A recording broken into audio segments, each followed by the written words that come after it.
Good morning दोस्तों। एक बड़ा अनाउंसमेंट आपके लिए लेके आए हैं। मैंने देखा कि एमसीक्यू सॉल्व करते वक्त आप सभी को दिक्कत आ रही थी और बहुत सारे बच्चों ने व्हाट्सएप पे मुझे रिक्वेस्ट किया, सर टैक्स, सीएमए और एफएम ये जो प्रैक्टिकल सब्जेक्ट्स हैं इनके एमसीक्यू सॉल्व करते वक्त सर हमें काफ़ी दिक्कत आती है। यानी कॉन्सेप्ट तो समझ में आ जाता है लेकिन एमसीक्यू सॉल्व करते वक्त कुछ ना कुछ गड़बड़ हो जाती है। तो कृपया सर हमें थोड़ी मदद कीजिएगा। तो यस, आपके लिए हम मदद का हाथ आगे बढ़ा रहे हैं। देवी और सज्जनों, मंडे से हम यूट्यूब लाइव सेशन स्टार्ट कर रहे हैं which is open for all, जिसमें हम प्रैक्टिकल सब्जेक्ट्स के एमसीक्यू सॉल्विंग का प्रैक्टिस करवाने वाले हैं। ये सेशन सभी के लिए ओपन होंगे, यानी आई कैन के स्टूडेंट्स के लिए भी ओपन है और बाकी स्टूडेंट्स के लिए भी ओपन है।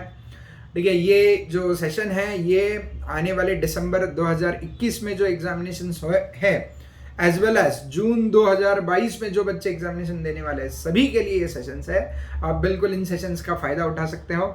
सेशंस यही चैनल पे दुष्यंत सर के चैनल पे लाइव सेशंस होने वाले हैं। इसका जो टाइमिंग होगा वो इवनिंग 6 to 7, शाम 6 से लेके 7 बजे तक का 1 घंटे का सेशन होगा। ठीक है, सो शुरुआत मंडे से होगी। मंडे से हम टैक्स से शुरुआत कर रहे हैं। तो आपसे एक्सपेक्टेशन क्या रहेगी? मैं आपको एडवांस में टॉपिक बता दूंगा किस टॉपिक के ऊपर हम एमसीक्यूज डिस्कस करने वाले हैं। तो मंडे का जो टॉपिक रहेगा वो इंट्रोडक्शन टू इनकम टैक्स, जिसमें टैक्स रेट्स के बारे में, एग्रीगेशन ऑफ एग्रीकल्चरल इनकम के बारे में हम एमसीक्यूज डिस्कस करने वाले हैं। तो आपसे गुजारिश ये होगी कि आपने एमसीक्यू का डिस्कशन तो हम साथ में ही करेंगे, कई सारे एमसीक्यूज हम सॉल्व करेंगे, लेकिन उसके पहले प्रोविजंस आपने रिवाइज करके ये सेशंस अटेंड करने हैं। ठीक है, सो पहले प्रोविजंस रिवाइज कीजिएगा। रिवाइज करने के बाद एमसीक्यू सॉल्व नहीं किए तो भी चलेगा, हम साथ साथ एमसीक्यू सॉल्व करेंगे। अब उस सेशन में मैं पास्ट एग्जामिनेशन क्वेश्चंस भी कवर करवाने वाला हूं, यानी हर एक टॉपिक के ऊपर पास्ट एग्जामिनेशन, ठीक है, जब से टैक्स एमसीक्यू फॉर्म में कन्वर्ट हुआ है तब से लेके प्रीवियस अटेम्प्ट तक, इनफैक्ट इस अटेम्प्ट के जैसे जैसे क्वेश्चंस आते जाएंगे वो अटेम्प्ट के भी क्वेश्चंस मैं आपको उस सेशन में कवर करवा दूंगा। यानी मॉड्यूल के क्वेश्चंस आपके कवर हो जाएंगे, मॉड्यूल के अलावा पास्ट एग्जामिनेशन क्वेश्चंस भी कवर हो जाएंगे और उसके अलावा एडिशनल चीज़ें भी मैं कवर करवाऊंगा। अब इस सेशन का एडवांटेज ऐसे हैं कि एमसीक्यूज डिस्कस होते होते नेचुरली प्रोविजंस भी रिवाइज होने वाली है। तो ये आपका रिवीजन कम एमसीक्यू सेशन इस प्रकार से ही होने वाला है। यानी हाँ, हालांकि इसमें एमसीक्यूज डिस्कस होंगे लेकिन एमसीक्यूज डिस्कस करने के लिए प्रोविजंस तो डिस्कस करने जरूरी होते हैं। तो प्रोविजंस का भी होने वाला है रिविजन। ठीक है, सो दोस्तों कृपया, ठीक है, ये जो हमारा वीडियो है, ये जो मैसेज है, ये मैक्सिमम बच्चों तक शेयर कीजिएगा। सीएस एग्जीक्यूटिव पढ़ने वाले सारे बच्चों ने ये अटेंड करना चाहिए, ऐसी हम उम्मीद रखते हैं, ऐसी हम आशा रखते हैं। इसका सभी को फायदा होने वाला है और ये सेशन जो है वो लंबे समय तक चलने वाले हैं। ठीक है, सो इससे यानी पूरा का पूरा आपका सिलेबस कवर होने वाला है। सो सभी लोगों ने ये सेशंस अटेंड करने चाहिए। ये फर्स्ट थिंग। सेकंड थिंग, कल मैंने आपसे 3 सवाल पूछे थे। 3 सवाल बहुत सिंपल थे, एमसीक्यू वाले 3 सवाल पूछे थे। पहला सवाल पूछा था कि क्या दो सेल्फ ऑक्यूपाइड प्रॉपर्टीज के लिए इंटरेस्ट का डिडक्शन मिलता है क्या? बिल्कुल। ठीक है, गवर्नमेंट ने ऑप्शन दिया है। पहले एक ही प्रॉपर्टी को आप सेल्फ ऑक्यूपाइड प्रॉपर्टी का बेनिफिट ले सकते थे, अब दो प्रॉपर्टीज को आप सेल्फ ऑक्यूपाइड प्रॉपर्टी का बेनिफिट ले सकते हो।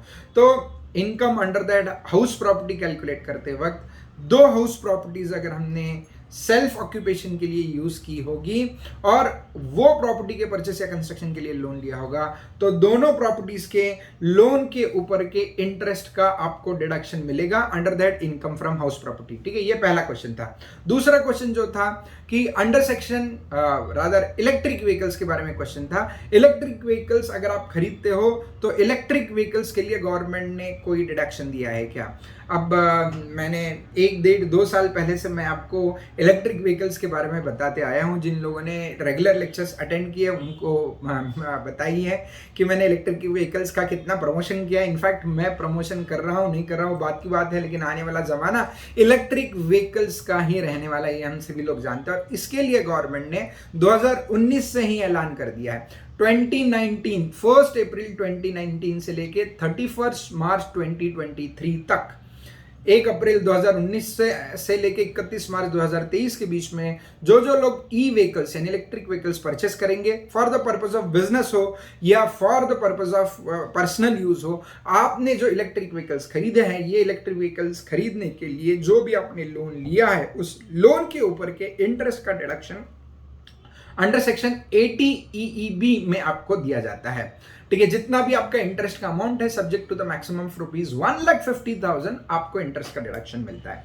सो ये सेकेंड क्वेश्चन का आंसर था। देन थर्ड क्वेश्चन जो मैंने पूछा था कि क्या कंप्यूटर्स एंड लैपटॉप्स के रेट्स ऑफ डेप्रिसिएशन में कोई परिवर्तन किया पिछले कुछ सालों में? यस, कंप्यूटर्स एंड लैपटॉप्स के रेट्स जो डेप्रिसिएशन के जो रेट्स थे, कंप्यूटर एंड लैपटॉप के रेट ऑफ डेप्रिसिएशन जो 60% था वो गवर्नमेंट ने रिड्यूस करके 40% कर दिया है। ठीक है, सो ये 3 क्वेश्चन पूछे थे, इनके 3 सिंपल जवाब थे। ठीक है, शायद आप लोगों ने आपको आंसर्स आए या नहीं ये एक बार आप चेक कर लीजिएगा। और इसके बाद ठीक है, ये 3 क्वेश्चंस का सिलसिला बहुत ही धीमे धीमे चलेगा, इसके लिए मैंने सोचा कि 3 MCQ सॉल्व करने के बदले रोज आपके साथ 1 घंटा लाइव आके अगर कई सारे MCQs रोज अगर डिस्कस करेंगे तो इससे आपका फायदा होगा और बहुत जल्दी बहुत सारी चीजें कवर होगी। सो कृपया मंडे से इवनिंग 6 से लेके 7 o'clock के बीच में पूरे 1 घंटे आपने प्रैक्टिकल सब्जेक्ट के लिए देने हैं। अगर आपको दिसंबर की एग्जामिनेशन में प्रैक्टिकल सब्जेक्ट्स में एग्जामिनेशन लाना है तो ये मौका अपने हाथ से जाने न दीजिए। Thank you very much, tata, bye bye, see you on Monday at 6 PM।